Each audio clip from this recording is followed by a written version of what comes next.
बंदी छोड़ सतगुरु रामपाल जी महाराज की जय हो। मगर जी, ये नितिन दास का मैंने ऑडियो भेजा है आपको। जिन भी भक्तों ने जाके नाम लिया उन्होंने ये ऑडियो भेजा, इसके ऊपर थोड़ा विश्लेषण करके पुनः वापस करो ताकि मैं उनको भेजूं और समझा सकूं, और परमात्मा उन पर कृपा करे, उसकी समझ में आ जाए। सत साहिब। जब मैं गया हुआ था आश्रम पे तो कुछ लोग आए नाम लेने के लिए 30-40। इन्होंने सारी लेटरिन में ताले लगा रखे, एक को भी नहीं खोला। मैं गया गुरु, मैंने पहले उससे बोला शंकर दास से, मैंने कहा शंकर जी भाई ये ताले लगा रखे सारे लेटरिन बाथरूम में। तो कहते गुरु जी चाबी ले जाके, मैंने गुरु जी से बोला, मैंने कहा गुरु जी चाबी दे देना और जनरेटर चला दो पानी भरने के लिए। एकदम जैसे कुत्ते, जैसे कुत्ता नहीं खाने पड़ता है कथा कुत्ता होता है जैसे, एकदम। क्या बात है? अरे मैंने कहा क्या हो गया भाई, गलती कर दी कोई? नहीं खुलेगा बाथरूम, ऐसे बोले सबके सामने। पानी चला के रखा था, कल पूरा पानी खत्म कर दिया। हम यहाँ पानी भरने के लिए बैठे हैं, हम यहाँ लेटरिन साफ करने के लिए। अरे मैंने कहा भैया तुम आश्रम चला रहे हो, लोग तुम्हारे पास आएंगे तो गांड देने कहीं और थोड़ी नहीं जाएंगे। हद कर दी तुमने, कमाल कर दी यार। गुरुओं की क्या हो तुम, इतना दिमाग खराब हुआ मेरा, बताओ यार। मैंने कहा ये हाल है, लोगों के पैसों से तुमने मकान दुकान बनाया सारा, और तुम लोगों के लिए ताले बंद मार के बैठ गए, और तुम क्या करोगे बताओ? हद कर दी। मैंने कहा हो क्या गया इस भाई को, मतलब ऐसा दिमाग खराब मेरा कभी नहीं हुआ कसम से। गुरु हो, गुरु की तरह रहो, गुरु की भी मर्यादा होती है, लेने की भी मर्यादा होती है, ठीक है ना। गुरु का मतलब ये नहीं कि तुमने लगाम लगा दी, तुमने सबको अपने बस में कर दिया, ऐसा कुछ नहीं होता ड्रामा। यहाँ पर गुरु बदल देंगे भाई, कौन सी दुनिया में आप लोग। हद कर दी। लोगों के आश्रम में देखो कैसे लोग अपने लेटरिन की सेवा भी ले रखी है लोगों ने। बंदी छोड़ सतगुरु रामपाल जी महाराज जी की जय हो। सत्साई भगत जी। भगत जी किसको समझाएं, कितना समझाएं, कैसे समझाएं, और पिछले 4 साल से 5 साल से समझा ही तो रहे हैं। भगत जी, इंसान को केवल संकेत ही काफी होता है, और जो जानवर की श्रेणी में होता है मानव शरीर प्राप्त करके, उसको समझाना बड़ा मुश्किल होता है, बड़ा दुर्लभ होता है भगत जी। क्योंकि परमात्मा कहते हैं कि समझदार व्यक्ति वो नहीं जो ठोकर खा के समझे। समझदार व्यक्ति असल में वो होता है जो दूसरों की ठोकर से शिक्षा लेके अपना अंगूठा फुड़वाने से बच जाए। तो आप जिस काल प्रेरित रंभदूत के वंशज मदन पंथ की बात कर रहे हैं, और सबसे पहले तो मैं आपको ये बता दूं कि भगत जी ये कोई पंथ वगैरह नहीं है, ये कोई पंथ नहीं है। इसका ना कोई सिर है, ना इसका कोई पैर है, ना इनके गुरुओं का कोई सिर है, ना कोई पैर है, ना इनके ज्ञान का कोई सिर है, ना कोई पैर है। ये जब से नितिन नाम का व्यक्ति इस पंथ में एंटर हुआ है, प्रतापगढ़ बीरापुर वाले में मदन पंथ में, तो सबसे पहले तो मैं आपको ये बता दूं कि ये जो नितिन है ये पहले दूसरे पंथों में था, और ये महंत बनना चाहता था। क्योंकि ये मान बड़ाई जो है ये छूटती नहीं है जीव से। परमात्मा कहते हैं ना, साहिब के दरबार में ऐसा कोई एक, और मान बड़ाई को छोड़ के वो चाहे पुरुष अलेख। ऐसे बहुत ही दुर्लभ प्राणी होते हैं जो किसी भी संत या पंथ से जुड़कर केवल भगत बन के अपने आत्म कल्याण के लिए, भक्ति ही उनका मकसद होता है। लेकिन 90% लोग ऐसे होते हैं जो मान बड़ाई को प्राप्त करना चाहते हैं, खुद गुरु बनने की मनसा पाले रहते हैं, और उनकी नजर यही रहती है कि मुझे लंगोटी मिल जाए, मुझे लंगोटा मिल जाए, और मैं भी अपना झोला झंडा लेके 10, 20, 50, 100 चेले बना के और अपना धंधा सेट कर लूं। तो ये जो नितिन रायजादा है, इसका भगत जी यही मूल मंत्र है। और अटपट शुरू कर दी इसने, क्योंकि इसको अच्छे से पता था, क्योंकि जितने भी संत और पंथों के संपर्क में रहा है, जैसे पहले राधा स्वामी वगैरह में भी इसको बताया जाता है, और भी दूसरे संतों के संपर्क में था, तो इतना तो जीव को ज्ञान हो ही जाता है कि भाई वर्तमान में यदि धर्म की आड़ में दुकान चलानी है तो बिना कबीर साहिब जी के नाम के दुकान नहीं चलाई जा सकती। और इसको ये अटपट करने की और ज्यादा पावर कहां से आ गई? ये आ गई परम पूज्य सतगुरु रामपाल जी महाराज जी के सत्संग सुनने से। क्योंकि यथार्थ ज्ञान है, मूल ज्ञान है, पवित्र ज्ञान है, और वर्तमान में सारी पृथ्वी पे एकमात्र कबीर साहिब जी का यथार्थ 13वां कबीर पंथ है। क्योंकि स्वयं कबीर परमात्मा ही सतगुरु रामपाल जी महाराज जी के रूप में धरती पे प्रकट हैं। अब जब वो परमात्मा स्वयं धरती पे प्रकट होगा, अपना पंथ चलाएगा, जैसा कबीर सागर में भी लिखा हुआ कि जब आवे 5500 पांचा, तब ये वचन मेरा होगा साचा। तो भगत जी, काल कोई चुपचाप थोड़ी बैठेगा। काल ने ही तो वचन लिया था कि परमात्मा आप कलयुग में जितने मर्जी जीव ले जाना। तो काल कोई चद्दर ओढ़ के तो सोने वाला नहीं है। काल को भी इस चीज का आभास है कि भाई वो संत पृथ्वी पे आ चुका है, अपना पंथ का प्रचार प्रसार करने लग गया है। तो भगत जी, ये दुनिया के जितने भी संत, पंथ, महंत, धर्मगुरु, शंकराचार्य, जितने भी लोग हैं, ये सब के सब लोग काल प्रेरित हैं। काल प्रेरणा से इनके ये अड्डे चले हुए हैं, इनके आश्रम बने हुए हैं, और खाली कुप्रचार, क्योंकि इनके ज्ञान का, चाहे कोई भी संत महंत हो, चाहे राधा स्वामी हो, चाहे मदन वाले हो, चाहे धन धन सतगुरु हो, जय गुरुदेव हो, निरंकार हो, हंसादेश वाले हो, जितने भी सिर्फ एक परम पूज्य सतगुरु रामपाल जी महाराज जी के यथार्थ 13वें कबीर पंथ को छोड़कर दुनिया में जितने भी संत और पंथ महंत हैं, उनका एक का भी ज्ञान कबीर साहिब जी के कबीर सागर से, बीजक से, शब्दावली से, या आदरणीय गरीबदास जी महाराज जी के ग्रंथ साहिब से, या नानक जी के गुरु ग्रंथ साहिब से बिल्कुल भी मैच नहीं करता, 1% भी। सिर्फ उआबाई करना इनका काम है। तो ये जो नितिन रायजादा है, जो ये लंगोटा प्राप्त करने के लिए बैराग जी से जुड़ा था, उसको अपना गुरु धारण किया, और गुरु धारण करने के बाद जब इसका इस पंथ में भी दाव नहीं लगा, जैसा कि पहले वाले पंथों ने भी इसको निकाल दिया, वहां भी इसको लगा कि भाई तेरी यहाँ पे दाल नहीं गलेगी, इन पंथों से तेरे को लंगोटा नहीं मिलने वाला है, तो इसने एक ऐसे बूढ़े और बेसहाय पंथ और व्यक्ति को चुना, जिसको आप लोग मदन पंथ कहते हैं। इसने सोचा भाई गुरु बूढ़ा हो चुका है, पंथ में कोई और ऐसा कोई अटपट करने वाला एक कबीर साहिब जी के नाम पे कोई व्यक्ति है नहीं, तो क्यों ना मैं इस पंथ में एंटर कर दूं, यहां मुझे अवश्य लोटा और लंगोटा मिल जाएगा। जबकि आप इतिहास उठा के देख लो, ये जिस पंथ की बात करता है, इसकी मदन पंथ की, मदन पंथ में उससे पहले किसी ने भी अपने आप को कबीर पंथी कहा हो तो, मदन पंथ के गुरुओं ने भी अपने पंथ को कबीर पंथ कहा हो तो देख लो आप। वो केवल मदन जी के विचारों को लेकर चलते हैं, उनका कोई मतलब नहीं है। बैराग जी ने आज से पहले कभी नहीं कहा क्या वो मूर्ख था, पागल था, अंधा था, बालक था, बच्चा था। बैराग हो या उससे पहले जितने भी गुरु उस पंथ में थे, उन्होंने कभी नहीं कहा कि हमारा पंथ 13वां पंथ है या हमारा पंथ कबीर जी का पंथ है। ठीक है, बेचारे परंपरागत जो डफली पीटते आ रहे हैं, जितने भी संत महंत हैं, जो अपना राग अलापते आ रहे हैं, जैसे उनको गुरुवाई मिलती रहती है, एक घर का लोटा लंगोटा समझ के जिस प्रकार से वो अपना आश्रम चलाते आ रहे थे, वो इस तरीके से अपना सिस्टम उनका चलता आ रहा था। इस भाई ने आके अपना सिक्का जमाने के लिए थोड़ा अलग से अटपट शुरू कर दी कि भाई मूल ज्ञान केवल हमारे पास है, मदन पंथ के पास है मूल ज्ञान, और यथार्थ 13वां कबीर पंथ हमारा मदन पंथ है। इसने ये अटपट शुरू कर दी, जबकि हकीकत ये है कि भगत जी इनके पास मूल ज्ञान की तो छोड़िए, इनके पास केवल 2 ज्ञान है। पहला ज्ञान तो है इनके पास में भूल ज्ञान, और दूसरा है सूल ज्ञान। भूल ज्ञान में इसलिए कह रहा हूं इनकी अटपट को, क्योंकि ये खुद भूले भटके हुए हैं। इनको अध्यात्म का एडी से चोटी तक कहीं इनको कुछ नहीं पता, इनको ना नीचे का पता ना ऊपर का पता।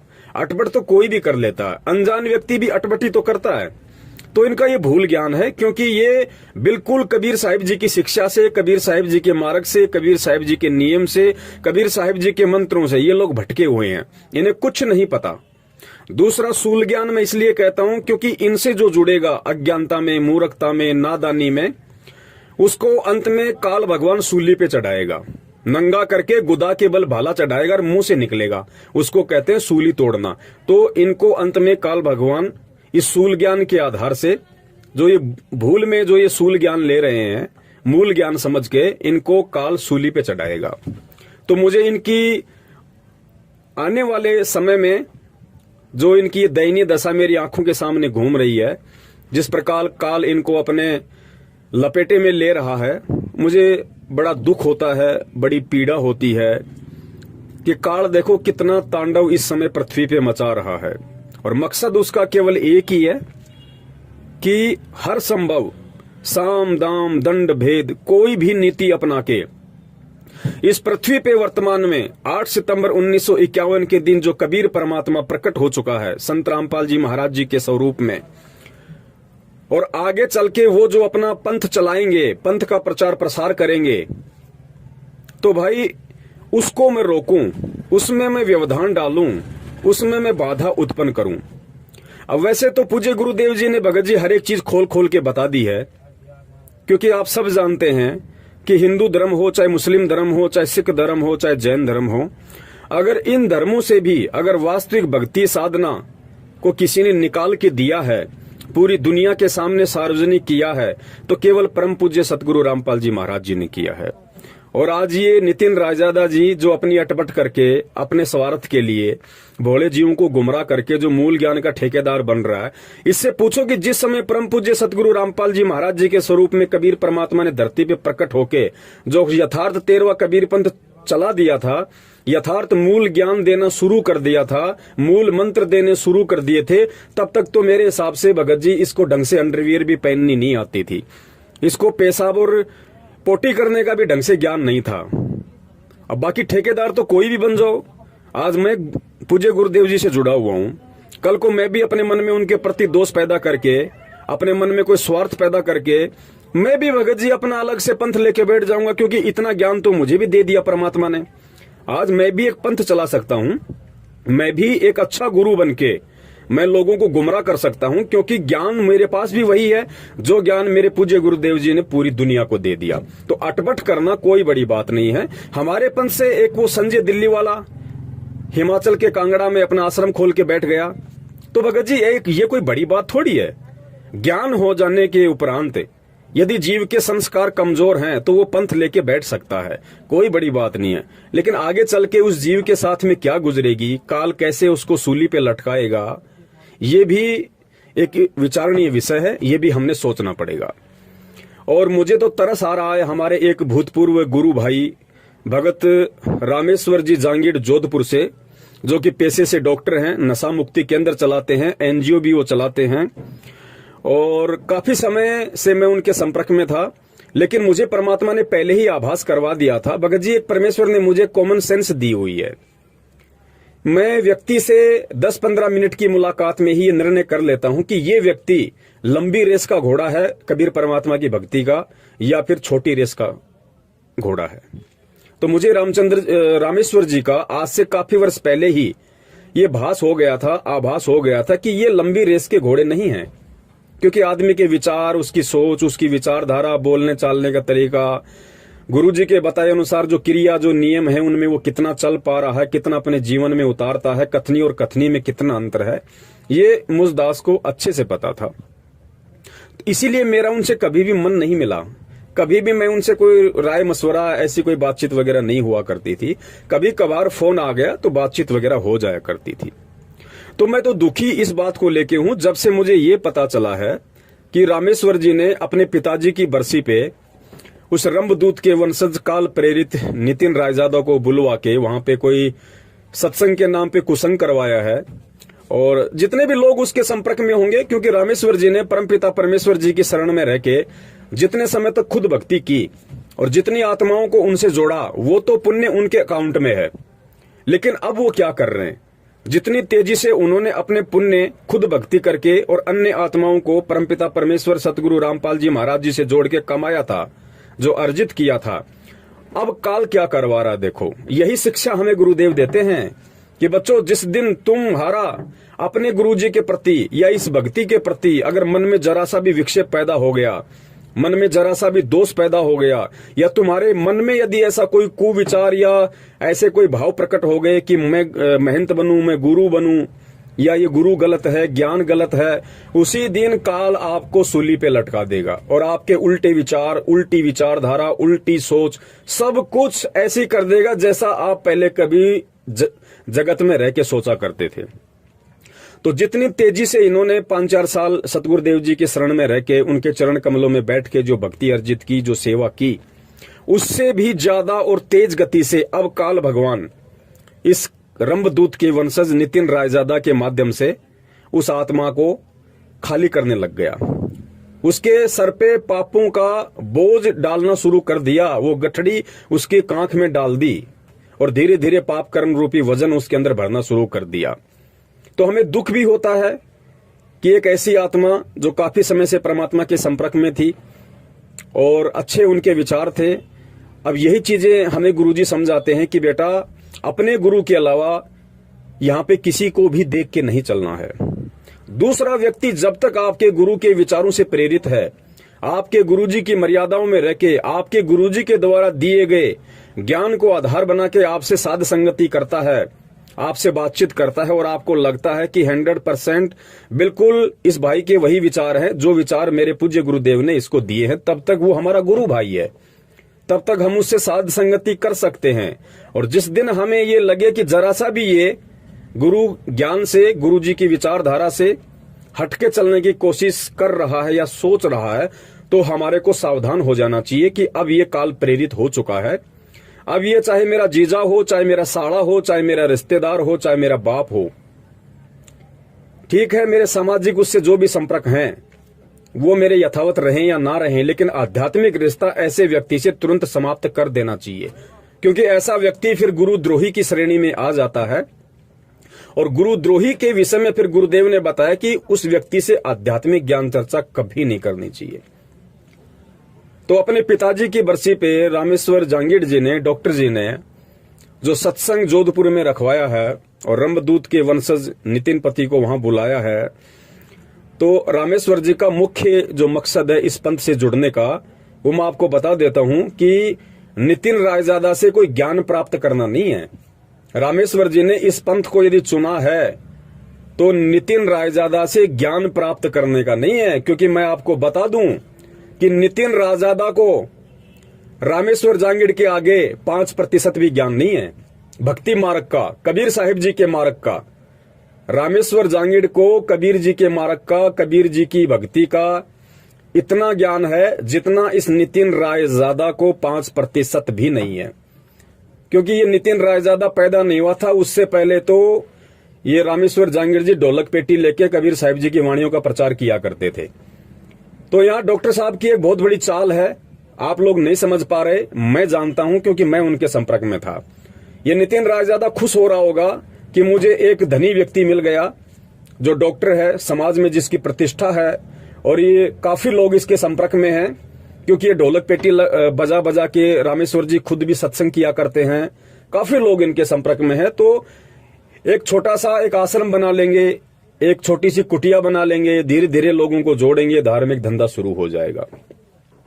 तो नितिन रायजादा को मैं बता दूं कि भाई तू जिस स्कूल में पढ़ा नहीं होगा, उस स्कूल के हेडमास्टर को ये रामेश्वर जांगीड़ शायद ट्यूशन दे चुका होगा। तू सोच रहा होगा मैंने रामेश्वर जांगीड़ को माध्यम बना लिया। अरे तूने माध्यम नहीं बनाया, रामेश्वर जांगीड़ ने तेरे को माध्यम बनाया है। ये तेरे पास गया होगा पहले, तू इसके पास नहीं आया होगा। ये बहुत ऊंची खोपड़ी का व्यक्ति है, और ये व्यक्ति अपना नुकसान, क्योंकि एक सफल जो व्यापारी होता है ना, वो पहले ही पूरी गणित निकाल लेता है, वो अपना नुकसान कभी नहीं खाता। तो रामेश्वर जांगीड़ जी एक प्रकार से भक्ति का सफल व्यापारी है। भले ही ये सतमार्ग और सतज्ञान से डिग गए, टूट गए, अलग हो गए, लेकिन ये अपना नुकसान कभी नहीं खाएगा। तो नितिन रायजादा जी, रामेश्वर जांगीड़ को आपने माध्यम नहीं बनाया, रामेश्वर जांगीड़ ने आपको माध्यम बनाया है। यानी नितिन जी ने रामेश्वर को माध्यम नहीं बनाया, रामेश्वर ने नितिन को माध्यम बनाया है। और एक बहुत बड़ी सुनियोजित ये चाल है। और आप देख लेना, बहुत ही कम समय में, हो सकता है महीने, 2 महीने, 3 महीने के अंदर अंदर, क्योंकि ये मनमुखी गुरु तो ये बनी बैठा है, कोई बड़ी बात नहीं, हिंदुस्तान है भाई। यहाँ पे आप किसी IAS अधिकारी को भी धर्म के नाम पे मूर्ख बना सकते हो, कोई बड़ी बात नहीं है। तो 100, 200, 250, 2000, 4000, 5000 व्यक्ति यदि इनके पीछे लग भी जाएंगे, तो हिंदुस्तान में ऐसा तो है नहीं कि आपको कोई आश्रम बनाने के लिए या साधु बन के प्रवचन करने के लिए कोई रजिस्ट्रेशन करवाना पड़ेगा, या किसी संस्था के मार्फत आपको सर्टिफिकेट चाहिए, आपको किसी थाने के अंदर परमिशन लेनी पड़ेगी, ऐसा तो कुछ है ही नहीं। हिंदुस्तान है, देवी देवताओं की धरती रही है, साधु महात्माओं की धरती रही है।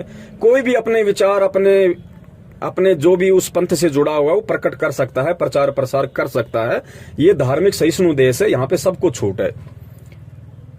तो उसी मकसद को लेके 2 या 3-4 महीने के अंदर अंदर ये रामेश्वर जी आपको लंगोटा पहने हुए मिल जाएंगे। आप कहने का मतलब है कि ये मनमुखी रूप से नितिन को अपना गुरु धारण करके और ये ब्रांचें खोलना शुरू कर देंगे, लेकिन ये इनकी बहुत बड़ी भूल है।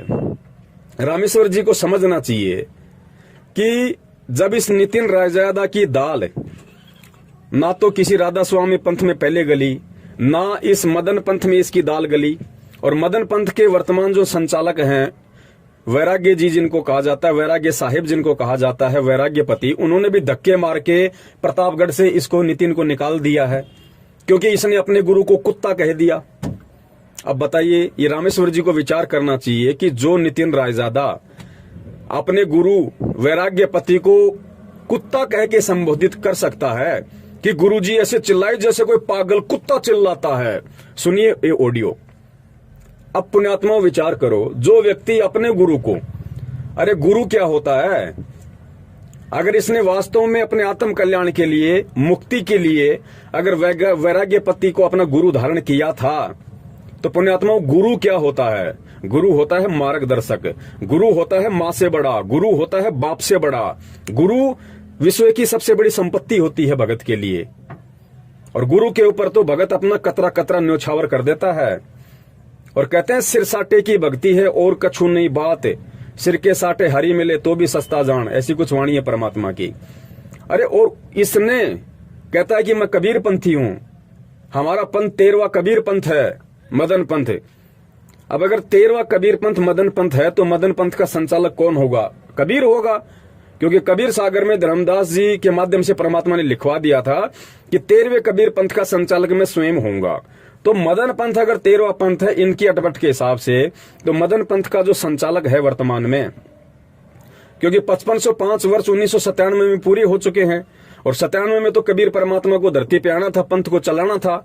तो आज चल रही है 2021 और ये जुड़ा था आज से 4-5 साल पहले, लगभग 14-15 में मदन पंथ से, और 1997 में ही अपनी वाणी के अनुसार कबीर परमात्मा को धरती पे आके पंथ चलाना था। तो जाहिर सी बात है इनके अनुसार, इनकी अटपट के अनुसार मदन पंथ के जो संचालक हैं वैराग्यपति, वो स्वयं वो कबीर हैं। और उस कबीर को ये कहना नितिन रायजादा के द्वारा कि गुरुजी ऐसे चिल्लाए जैसे पागल पागल कुत्ता चिल्लाता है, तो ये ऑडियो सुनने वाले को, वीडियो सुनने वाले को ये विचार करना चाहिए कि आप किस पागल व्यक्ति के पीछे और अपने आत्म कल्याण के लिए आप उनसे जुड़ रहे हैं, और जुड़ के वो खुद कहां जाएगा और आपको कहां लेके जाएगा।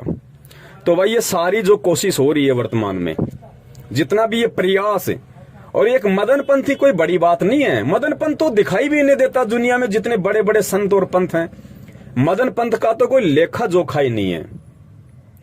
ये दुनिया के जितने भी पंथ हैं, संत हैं, महंत हैं, ये सब के सब वर्तमान में कुछ तो लग चुके हैं, कुछ लग जाएंगे, और इनका ध्यान, इनका जोश, इनकी शक्ति, इनकी भक्ति केवल सतगुरु रामपाल जी महाराज जी के द्वारा संचालित यथार्थ 13वें कबीर पंथ को ही समाप्त करने की, नष्ट करने की, खंडित करने की इनकी कोशिश रहेगी। और केवल ये कोशिश ही करते रहेंगे, कामयाब तो हो ही नहीं सकते, क्योंकि जब सबका बाप कबीर धरती पे प्रकट है संत रामपाल जी के रूप में, तो इन 2 कौड़ी के जीवों की क्या औकात। जब काल उस परमात्मा के सामने थर थर कांपता है, तो ये काल प्रेरित लोगों की, इन 2 कौड़ी के जीवों की क्या औकात है जो परमात्मा के पंथ का बाल भी इधर से उधर कर दें। लेकिन काल तो कोशिश करेगा ना, उसका तो काम है कोशिश करना। और इस कोशिश में जो कमजोर संस्कार के जो प्राणी होते हैं, जो कमजोर भक्ति संस्कार के जीव होते हैं, वो फिसल जाते हैं, तो उनको काल अपने खेमे में ले लेता है। और अंत में फिर दुर्गति उन संतों की भी करता है, उन महंतों की भी दुर्गति करता है। आसाराम जी की दुर्गति कर दी, धन धन सतगुरु की दुर्गति कर दी, और आपकी आंखों के सामने दिखा देंगे बाकी जो संत महंत हैं उनकी भी हो जाएगी दुर्गति। अब आपके मन में सवाल पैदा होगा, फिर रामपाल जी भी तो जेल में बैठे हैं। भैया ये सारी लीलाएं परमात्मा वही कर रहे हैं जो आज से 650 साल पहले थी। इन चीजों को केवल परमेश्वर के ज्ञान को आधार बना के समझा जा सकता है, कबीर सागर को आधार बना के समझा जा सकता है, गुरु ग्रंथ साहिब को आधार बना के समझा जा सकता है, सदग्रंथ साहिब को आधार बना के समझा जा सकता है। अगर अपने चरम दृष्टि से आप संत रामपाल जी को भी जेल में देखोगे और यदि कंपेयर करोगे धन धन सतगुरु श्री राम रहीम जी के साथ या आसाराम जी के साथ में, आप कभी भी अध्यात्म को नहीं समझ पाओगे। तो जितने भी जोधपुर के आसपास के जो भगत भाई बहन हैं जो डॉक्टर रामेश्वर जी के संपर्क में हैं, और जो लोग भूलवश अज्ञानतावश अपने कमजोर भक्ति संस्कारों वश यदि उनको लगता है कि हमें इस पंथ में जुड़ना चाहिए, हमारा यहाँ से मोक्ष हो जाएगा, तो भाई मैं उन्हें बता देता हूं कि तुम्हारा बाप अभी धरती पे जिंदा है। अपने पतिव्रता धर्म को खंडित मत करो। वही बात है, एक कोई लड़का था, उसकी शादी हो गई किसी मास्टरनी के साथ में। शादी हुई, शादी के कुछ दिन बाद में मास्टर जी की जो मास्टरनी थी, जो उसकी वाइफ थी, उसकी किसी इलेक्शन में ड्यूटी लग गई। अब महीना डेढ़ महीना उसको अपने पतिदेव से दूर रहना पड़ा। अब जो वो लड़का था वो ज्यादा पढ़ा लिखा नहीं था। अब हुआ क्या कि मास्टर जी ने, जो मास्टरनी जी थी, उसने एक लेटर लिखा अपने पतिदेव के नाम, और लेटर में लिखा कि जी मैं क्या करूं, मैं तो बड़ी परेशान हूं और आपसे दूर होके, आपसे बिछुड़ के, आपके वियोग में मुझे तो ऐसा लग रहा है जैसे मैं तो विधवा सी हो गई। आपसे दूर होके मैं तो बिल्कुल विधवा ही हो गई। ऐसा कुछ लिख के उसने लेटर को पोस्ट कर दिया। अब लेटर उस मेरे जैसे मूर्ख भाई के हाथ लगा। भाई ने लेटर पढ़ा तो खुश हुआ कि भाई घरवाली का लेटर आया है। जैसे ही लेटर उसने पढ़ना शुरू किया और लिखा कि जी मैं तो आपसे दूर होके विधवा हो गई, मतलब उसने तो बेचारी ने अपने भाव प्रकट किए कि मेरे तो हालत आपसे दूर होके ऐसी हो गई जैसे बिना पति के किसी विधवा औरत की होती है। तो कहा जी मैं तो आपसे दूर होके विधवा हो गई। तो वो जो भाई था वो जोर जोर से रोने लग गया, चिंगाड़ मार मार के। अब आसपास के आड़ोसी पाड़ोसी आए, उन्होंने उसको शांत किया बड़ी मुश्किल से और कहा भाई बात क्या है वो तो बता, चिल्ला क्यों रहा यार अचानक से। तो उसने लेटर हाथ में पकड़ के कहा कि मेरी पत्नी विधवा हो गई, मास्टरनी तो विधवा हो गई। तो लोगों ने कहा रे नालायक, तेरे को किसने कह दिया मास्टरनी विधवा हो गई? अभी तो तू जिंदा है ना। अरे जब तक तू जिंदा है तो मास्टरनी विधवा कहां से हो जाएगी नालायक? तो बोला इस लेटर में लिखा हुआ है। तो गांव वालों ने लेटर को पढ़ा, सोचा समझा, बोला रे नालायक, इस लेटर में उसके लिखने के भाव क्या है उनको समझ। तो भाई ये हालत जितने भी जोधपुर के आसपास के हमारे जो भगत भाई बहन हैं, जो पहले संत रामपाल जी महाराज जी से जुड़े हुए थे या वर्तमान में जुड़े हुए हैं, और जो व्यक्ति ये जो मूल ज्ञान का ठेकेदार जो बना हुआ है, मदनपन से धक्के खा के बाहर निकला हुआ, अपने गुरु को कुत्ता कह के उस पन से निष्कासित किया हुआ व्यक्ति नितिन रायजादा, और इसकी जो ये चिट्ठी लोग जो ये पढ़ रहे हैं जिसमें अटबट लिखी हुई है, भाई इस चिट्ठी को पढ़ के थोड़ा सा विवेक लगाओ। खाली किसी की मीठी मीठी वाणियों को या किसी की अटबट को सीधा स्वीकार मत करो। परमेश्वर ने आपको इंसान बनाया है, मालिक ने आपको बुद्धि दी है, आपको सद्बुद्धि दी है। अरे वो जो बातें बोल रहा है गीता जी के अध्यायों को लेके या अन्य किसी भी तरह की अटपट जो कर रहा है, उसकी छोटी सी ऑडियो मुझे किसी भगत भाई ने भेजी है 15 मिनट की, जोधपुर के, उसने जो भी मतलब कुसंग किया है। अब मैं उसका विस्तार से खुलासा करूंगा, तो आप लोग विचार करना। आपको परमात्मा ने मानव शरीर दिया, भाई विचार करो, शब्दों पे ध्यान दो, वाणियों पे ध्यान दो। हालांकि इसकी इस अटपट का खुलासा करके मैं अपना समय ही बर्बाद करने वाला हूं, मैं अपनी समाज से ही बर्बाद करने वाला हूं, क्योंकि पिछले 3 साल पहले मैंने इस व्यक्ति के पूरी अटपट के ऊपर, इसके पूरे जो भी ये लोगों को झांसा देता है मूल ज्ञान के नाम पे, कबीर जी के ज्ञान के नाम पे, मैं कम से कम 20 से 25 वीडियो 2-2 घंटे के बना चुका हूं।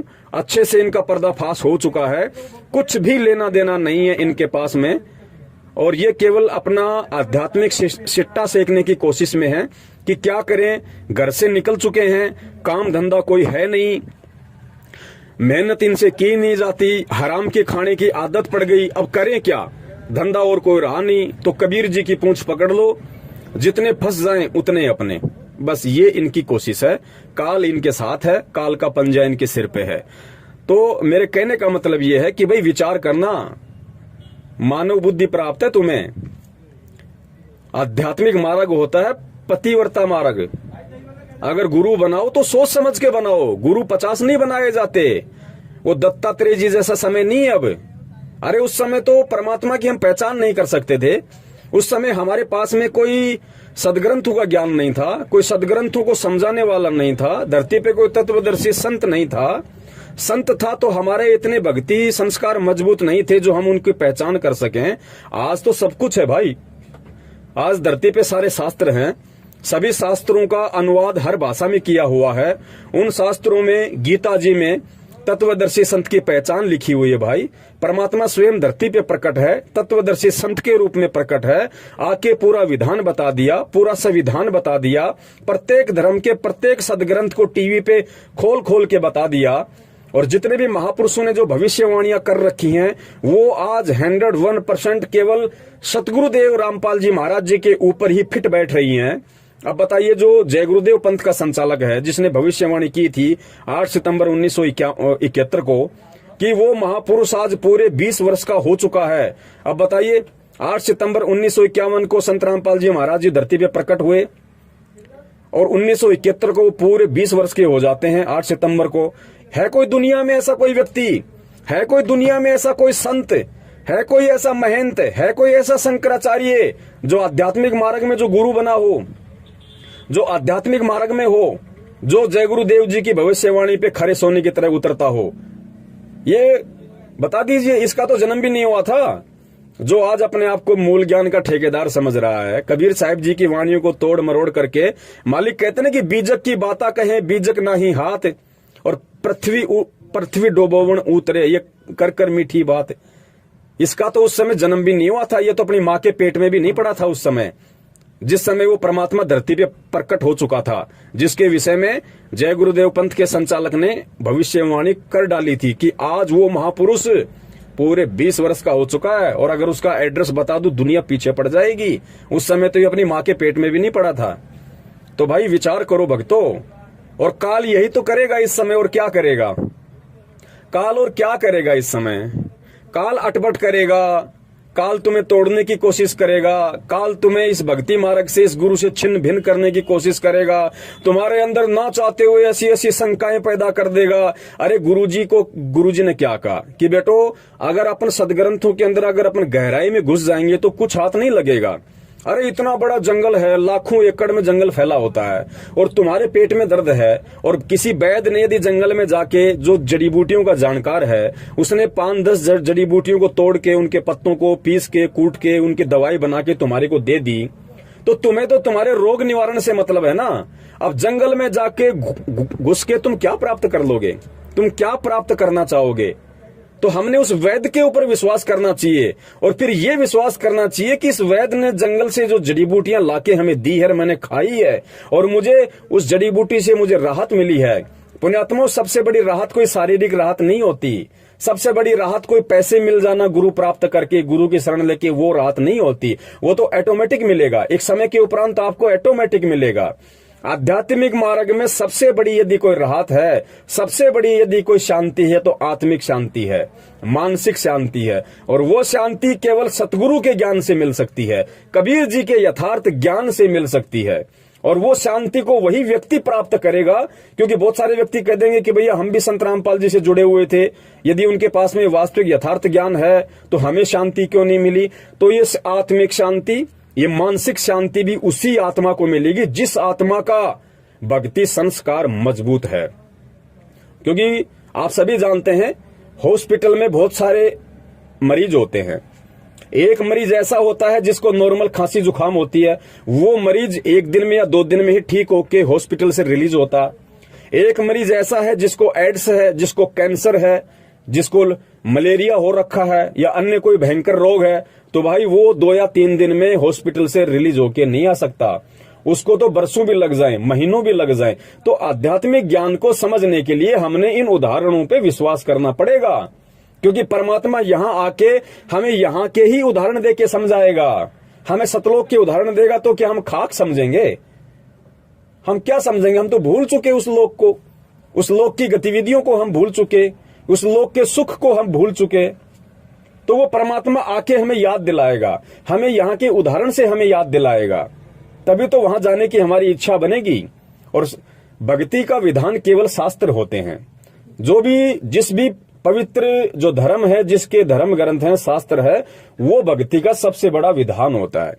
और आज हिंदुस्तान में क्या, इस पूरी पृथ्वी पे ऐसा कोई संत नहीं है, परम पूज्य सतगुरु रामपाल जी महाराज जी के अलावा, जिन्होंने सभी धर्म ग्रंथों के मुख्य शास्त्र तो छोड़िए, उस धर्म ग्रंथ के जितने भी ऋषि, महर्षि, पीर, पैगंबर, कुतुब, ओलिया, संत, महंत, शंकराचार्य, सिद्ध पुरुष, तांत्रिक, मांत्रिक, जितने भी लोग हैं, उन सब की पुस्तकों को खोल के दिखा दिया, उन सब के द्वारा रचित ग्रंथों को खोल के दिखा दिया, और जो मुख्य धर्म के जो मेन ग्रंथ हैं, परमेश्वर ने आज उनको खोल के दिखा दिया। अरे मेरे भोले भाइयों, और बाकी क्या रह गया? अब भी अगर तुम परमात्मा को नहीं पहचान सकते तो तुम तो भरे भटकते रहोगे। आज तुम किसी मदन पंथ में जाओगे, वहां भी तुम्हें शांति नहीं मिल रही, वहां तो शांति का नाम है ही नहीं। अटपट करके कब तक वो तुम्हें अपने पंथ से लगाए रखेगा? डॉक्टर जब तक आपके रोग को पकड़ के, आपकी नब्ज को देख के, रोग को पकड़ के, जब तक उस रोग निवारण की दवा आपको नहीं देगा, इंजेक्शन नहीं लगाएगा, और दवा भी बिल्कुल जब तक सही नहीं होगी, तब तक आपका रोग निवारण नहीं हो सकता। डॉक्टर खाली आपको कुर्सी पे बैठा के आमने सामने आपको सांत्वना देता रहे, बेटा कोई बात नहीं, ठीक हो जाएगा। अरे कोई बात नहीं, टेंशन क्यों करता है? अपनी आत्मा में सोच, आत्मा ही सब कुछ है। अरे तेरे को सब कुछ ज्ञान है, ये शरीर क्या है? कुछ नहीं है, तेरी आत्मा है, वो ना बीमार होती है, ना आत्मा को इंजेक्शन लगता है, ना आत्मा मरती है। तू कहीं का है? ना कोई डॉक्टर होता है, कोई गुरु की जरूरत नहीं है, बस आत्मा ही सब कुछ है, आत्मा ही अपने आप चली जाएगी। अरे तू क्यों घबराता है? तेरे को डॉक्टर की क्या जरूरत है? आत्मा तो बीमार नहीं होती, तू काहे का इंजेक्शन लगवा रहा है? भगत जी, उस व्यक्ति को रोग निवारण नहीं हो सकता। जब तक वो आपकी अटपट सुनेगा, वो बेचारी भोली आत्मा तब तक तो अपने आप को चुप करके बैठी रहेगी। लेकिन जैसे उसका ध्यान फिर उस रोग के ऊपर जाएगा, और जब वो रोग उसको पीड़ा देना शुरू करेगा, फिर वो कहीं और भगेगा, फिर छोड़ के भगेगा, क्योंकि आपने कोई भान तो लिया नहीं, एग्रीमेंट आपने उस व्यक्ति से कोई कर नहीं लिया, एफिडेविट आपने कोई लिखवा नहीं लिया कि भाई आप केवल मेरे ही शरण में रहोगे, मेरे ही पंथ में रहोगे और कहीं नहीं जाओगे। क्योंकि ये तो अपनी सोच का मार्ग है, ये तो अपने बुद्धि और विवेक का मार्ग है, ये ज्ञान मार्ग है, इसमें कोई किसी के पीछे बंध के तो रह नहीं सकता। तो आज नहीं तो कल, 2 दिन बाद फिर वो व्यक्ति वहां से टूट के जाएगा। तो कहां उसको आत्मिक शांति मिली, कहां उसको मानसिक शांति मिली? मानसिक और आत्मिक शांति का एकमात्र केंद्र पूरी दुनिया में यथार्थ 13वां कबीर पंथ, और 13वां कबीर पंथ केवल स्वयं कबीर ही चलाएगा। अपने गुरु को कुत्ता कहने वाला तो भगत जी काल का पंथ चलाने के लायक भी नहीं है। उसके तो काल ऐसी दुर्गति करेगा, भले चाहे नकली गुरु की आपने शरण पकड़ी, भले ही मदन पंथ का संचालक बेचारा वैराग्य पति नकली है, काल प्रेरित है, लेकिन अगर किसी ने उसको भी अपना गुरु बनाया, जब तक सच्चाई का पता नहीं, शास्त्रों का ज्ञान नहीं, भक्ति का मालूम नहीं, और यदि उसने वैराग्य पति को अपना गुरु बना रखा, तो उसको भी उस गुरु वाली मर्यादा में खरा उतरना पड़ेगा। वो अपने गुरु के सामने तू शब्द कह के प्रयोग नहीं कर सकता, वो अपने गुरु को कुत्ता नहीं कह सकता, वरना काल उसको इतने जन्म कुत्ते के देगा कि उसको सारी सब कुछ उसके दिमाग से निकल जाएगा। तो पुण्यात्माओं, विचार करो, परमात्मा ने हमें मानव शरीर दिया है, बुद्धि दी है, ऊपर से सभी धर्म ग्रंथ हमारे सामने हैं, धर्म ग्रंथों को बताने वाले हमारे सामने हैं। किसकी थ्योरी और प्रैक्टिकल एक है, किसकी करनी और कथनी एक है, कौन सच्चा गुरु कहलाने के लायक है, सच्चा गुरु होता कौन है। गीता जी अध्याय नंबर 15 श्लोक नंबर 1 से 4 में तत्वदर्शी संत की पहचान क्या है।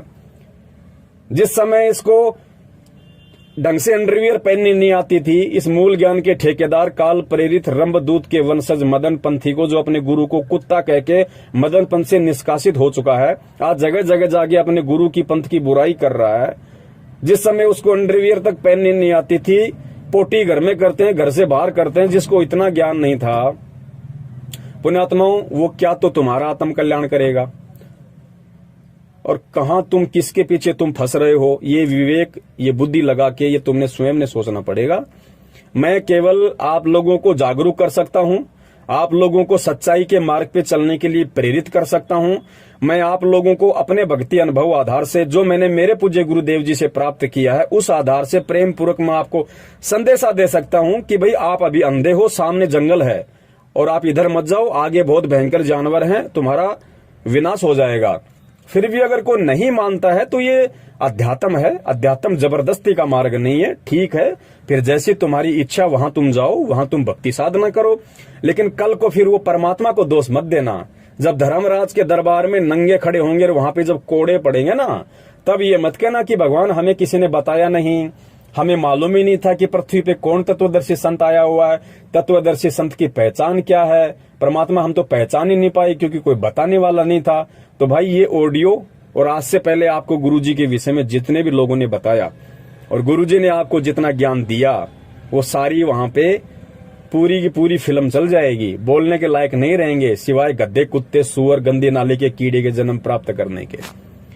तो इसकी जो 15 मिनट की एक छोटी सी ऑडियो है, मैं इस पे क्या बखान करूं, मैं क्या वर्णन करूं, क्योंकि टोटली उआबाई है, मन गढ़ंत बातें हैं, कोरा पाखंड है। इसके ऊपर मैं अगर विचार भी करूं तो मेरा समय ही बर्बाद होगा, मेरी श्वासें ही बर्बाद होंगी। तो बहुत सारी बातें हैं, अब आप लोग स्वयं विचार कर लेना। मुझे जो कहना था मैंने कह दिया है, बाकी आप आत्माओं के स्वयं के ऊपर है। ये आपका स्वयं का डिसीजन होगा, आपके स्वयं का निर्णय होगा। संत की पहचान सत्संगों से करो, ज्ञान से करो।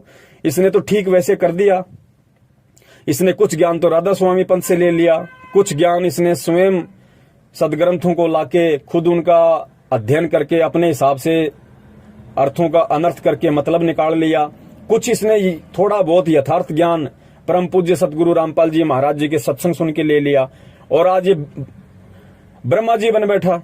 ब्रह्मा जी को क्या था, ब्रह्मा जी ने क्या किया कि ब्रह्मा जी को वेद दिए। ब्रह्मा जी को वेद तो मिले बाद में, यथार्थ ज्ञान तो मिला बाद में। उससे पहले काल ने आकाशवाणी कर दी कि तप करो, तप करो। ब्रह्मा जी ने तप करना शुरू कर दिया, तप करना शुरू किया। हजारों साल उसने तप किया। तप करके जो भी उसने अनुभव प्राप्त किया, और उसके बाद में फिर समुद्र मंथन के माध्यम से उसको वेद प्राप्त हुए। फिर ब्रह्मा जी ने वेद पढ़े। अब उसके बाद फिर ब्रह्मा जी ने आगे उपदेश देना शुरू कर दिया, ज्ञान बांटना शुरू कर दिया अपने वंशजों को, मनु जैसों को और इनको। तो ब्रह्मा जी ने फिर क्या किया, कुछ तो अपना अनुभव जो काल प्रेरणा से वो तप करने लग गया था, जो उसको कुछ सिद्धियां, कुछ ज्ञान हुआ, कुछ फिर बाद में उसको वेद मिले तो परमात्मा का थोड़ा बहुत कुछ अच्छा ज्ञान, तो उसकी सबकी खिचड़ी बना के फिर उसने आगे ब्राह्मणों को उपदेश देना शुरू कर दिया, जो आज तक हम सबके लिए गले की घंटी बनी हुई है। तो भाई ये तो ब्रह्मा जी वाली उस रीति पे चल रहा है, क्योंकि ब्रह्मा जी भी काल का पुत्र, काल प्रेरित, और ये भी भाई काल का पुत्र नितिन रायजादा, ये भी काल प्रेरित। तो वो लोग तो वही काम करेंगे ना जो काम इनके पूर्वज करते आ रहे हैं, जो इनकी पुश्तें करते आ रही है। अब समझना तो भाई तत्वदर्शी संत के शरण में आके, उसके सत्संग सुन के और परमेश्वर से सद्बुद्धि की भीख मांग के कि परमेश्वर हमें आपके वचन समझ में आए, हम आपके इशारों को समझ पाए, हम आपके सत्संगों के मर्म को समझ पाए, उस हिसाब से निष्कर्ष तो आपने स्वयं निकालना पड़ेगा। इतना तो आपने खुद ही करना पड़ेगा। क्यों करना पड़ेगा? उसके लिए आपको परमात्मा ने मानव जन्म दिया है, आपको परमात्मा ने सद्बुद्धि दी है, ऊपर से परमात्मा ने सभी शास्त्रों को इतना सरल भाषाओं में लिपिबद्ध करवा दिया, और सबसे अहम बात, स्वयं वो परमात्मा एक तत्वदर्शी संत की भूमिका में सतगुरु रामपाल जी महाराज जी के स्वरूप में आके उन सभी शास्त्रों का यथार्थ सरलीकरण और यथार्थ अनुवाद कर करके लाखों की संख्या में सत्संग कर चुके हैं। ज्ञान गंगा, भक्ति से भगवान तक, कबीर सागर का सरलार्थ, बहुत सारी पुस्तकें परमात्मा ने अपने कर कमलों से रच दी हैं। तो अब भी अगर आप हलवे में और गोबर में अंतर नहीं कर पाओगे, और गोबर का रंग देख के कि भाई हरा हरा, चिकना चिकना, कहीं ये तो हलवा नहीं है, अगर आप गोबर खाना चाहोगे तो फिर ये आपकी अपनी मूर्खता होगी। बाकी हलवे का स्वाद और हलवे की खुशबू तो गोबर से लाखों गुना ऊपर होती है भैया, ध्यान रखना। तो मैं उसकी अटपट पे ज्यादा नहीं जाऊंगा, क्योंकि उसके पास ना कोई ज्ञान है, ना कोई आधार है, ना कोई तत्व ज्ञान की तो बात ही छोड़ दीजिए, वो तो उसके बाप दादाओं को भी नहीं हो सकता। बाकी जो जोधपुर के आसपास की आत्माएं हैं, जो भ्रमित होने की कोशिश में हैं या जिनको भ्रमित करने की कोशिश की जाएगी, और जोधपुर वाले रामेश्वर जी के लिए भी मैं कह देता हूं कि देखिए, जब तक आपका और हमारा रिश्ता था तब तक था, क्योंकि जब तक हम गुरु भाई थे, एक गुरु के ज्ञान से जुड़े हुए थे, तब तक हमारा रिश्ता था। उसके बाद चाहे आपकी हमारी कितनी अच्छी कोई रिश्तेदारी क्यों ना हो, यदि गुरु ज्ञान से आप डिग चुके हैं, अलग हो चुके हैं, तो आज से आपका और हमारा आध्यात्मिक दृष्टि से कोई रिश्ता शेष नहीं है। भले आप कितने ही अच्छे हो और मैं कितना ही आपसे नजदीक था, कितना ही नहीं था। आपने रंभदूत के वंशज मदन पंथ वालों से दीक्षा ले ली है। जिस भी मकसद से आपने ली हो वो आपकी सोच है। उस पंथ का प्रचार और प्रसार यदि आप उस पंथ की मर्यादाओं में रह के, उस पंथ का जो ज्ञान है उसी ज्ञान को आधार बना के यदि आप करते हैं तो आप अपनी जगह ठीक हैं। लेकिन जिस दिन आपने सतगुरु रामपाल जी महाराज जी के तत्व ज्ञान को या उनकी आड़ लेके और उनके भक्तों को अटपट करना शुरू कर दिया, और जिस दिन आपका कोई भी वीडियो या आपका कोई भी कुसंग, आप चाहे लोटा लेने से पहले शुरू करो या लंगोटा लेने के बाद शुरू करो, जिस दिन दास की आंखों के सामने आ गया, उसी दिन से आपके खिलाफ भी वही अभियान शुरू हो जाएगा। जो अभियान शुरू करके हम सत्सेवकों ने इस रंभदूत के वंशज मदन पंथ को ना घर का छोड़ा, ना घाट का छोड़ा, धोबी के कुत्ते वाली हमने इनकी हालत वीडियो बना बना के संगत को जागरूक कर करके हमने कर डाली है। वही हालत हमने काल एजेंट सतलोक आश्रम मैनेजमेंट हरियाणा की कर डाली है। मेरे परम पूज्य गुरुदेव जी का जो कलयुगी परिवार है, जो उनको समझ नहीं पाया, उनके जो बेटा बेटी हैं, उनकी हालत हमने धोबी के कुत्ते वाली कर दी है। सतगुरु के आशीर्वाद से उनको ज्ञान को आधार बना के वही हालत धोबी के कुत्ते वाली भाई फिर आप लोगों की शुरू हो जाएगी।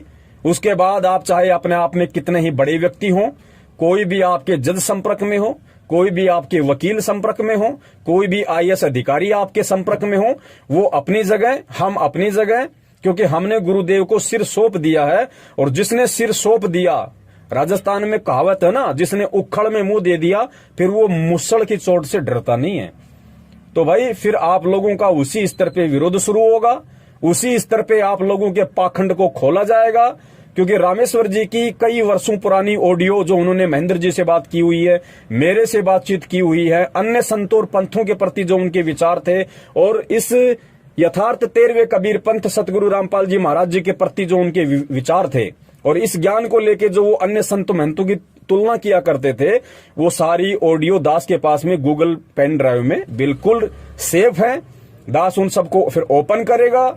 उसके बाद में ना आपकी कोई समाज में इज्जत रहेगी, ना आपकी आपके रिश्तेदारों में कोई इज्जत रहेगी। ये आपने अपना निर्णय करना है। आप अगर अपनी डपली, अपना राग, अपने पंथ का जो भी कूड़ा ज्ञान आपके पास में है, यदि आप उसका प्रचार करो तो शौक से करो, हमें कोई मतलब नहीं है। लेकिन हमारे गुरुदेव की आड़ में और हमारे गुरुदेव के द्वारा दिए गए सतज्ञान की आड़ में यदि आपने किसी भी प्रकार की अटपट शुरू की, तो भाई फिर इधर से तुम लोगों की अटपट के खिलाफ जोर शोर से अभियान शुरू हो जाएगा। फिर मत कहना कि ना हम इधर के रहे, ना हम उधर के रहे, हमें तो सत्सेवकों ने धोबी का कुत्ता बना के खड़ा कर दिया। ये तुम्हारी फिर अपनी सोच होगी, तुम्हारे अपने विचार हैं, इन पे पहले ही मंथन कर लेना। और आप वही रामेश्वर जांगिड़ जी हैं जब 2018 के एंड में सतलोक आश्रम मैनेजमेंट हरियाणा का वर्ल्ड कोऑर्डिनेटर, गालीबाज और एक नंबर का गुंडा, एक नंबर का छिचोरा, देश राज मान दिल्ली वाला जो डीडीए फ्लैट सादरा में रहता है, और एक वो परवेश दिल्ली वाला जो उसके साथ में था, और भी थे, बहुत सारे लोग थे। रमेश चंद्र चहल था कुरुक्षेत्र का, बसंत सैनी था कुरुक्षेत्र का, और भी 4-5 लोग थे जिन्होंने आपको माध्यम बनाया मेरी पिटाई करने के लिए। और आपने मुझे सच्चाई नहीं बताई, आपने मुझे यथार्थता नहीं बताई, क्योंकि आप उन लोगों की मनसा से वाकिफ थे कि ये पूरी की पूरी सतलोक आश्रम मैनेजमेंट हरियाणा की सारनाम मंडली पवन दास को जान से मारने के लिए जयपुर आई है। लेकिन आपको पता था कि पवन मेरे पे विश्वास करता है, और आपने उस विश्वास का नाजायज फायदा उठाया। आपने मोहरा बनाया, मुझसे आपने मिलने को कहा, मैंने आप पे विश्वास किया। आप उस पूरी गुंडा टीम को लेके मेरे घर पे आए, और आपकी आंखों के सामने किस प्रकार उन लोगों ने मुझे जान से मारने की कोशिश की, जानवर की तरह मेरी पिटाई की, वो वीडियो भी है। और भगत जी फिर हर चीज का खुलासा होगा। बाकी आप ये तो बिल्कुल भी अपने दिलो दिमाग से निकाल देना कि आपका चिमटा गड़ जाएगा, नहीं गड़ेगा भाई, किसी का नहीं गड़ेगा। अरे आप तो बहुत छोटी चीज है, आप तो नाखून के बराबर भी नहीं है। जो बड़े बड़े संत और पंथ चल रहे हैं उनके भी नीचे से जड़ से उखड़ेंगे सारे के सारे पेड़, सारे के सारे पंथ संत।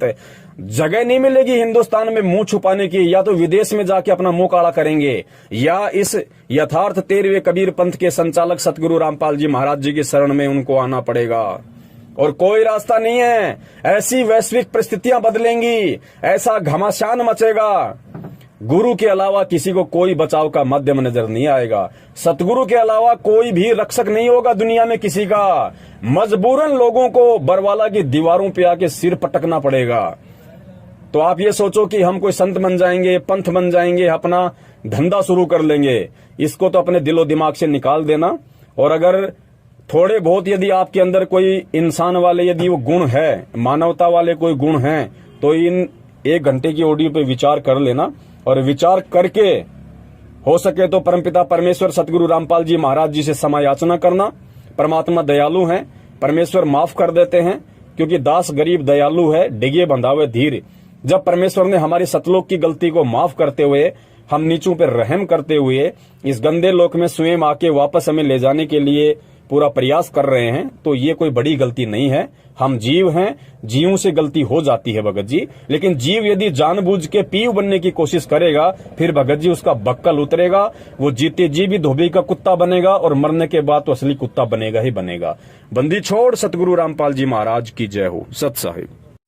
तन मन शीस ईस अपने पे, तन मन शीस ईस अपने पे, पहले में चोट चढ़ावे जब कोई राम भक्त गत पावे हो जी, जब कोई राम भक्त गत पावे हो जी।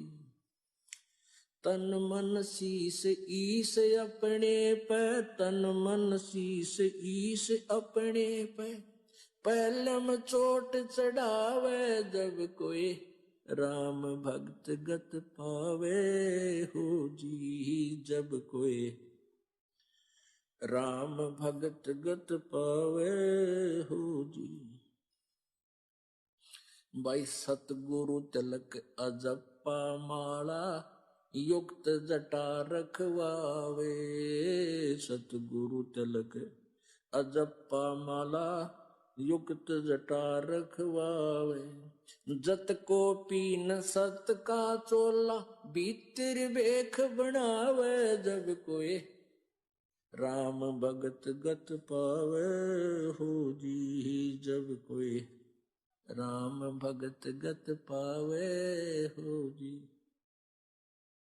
भाई लोक लाज मर्याद जगत की, तरण ज्यों तोड़े बगावे, लोक लाज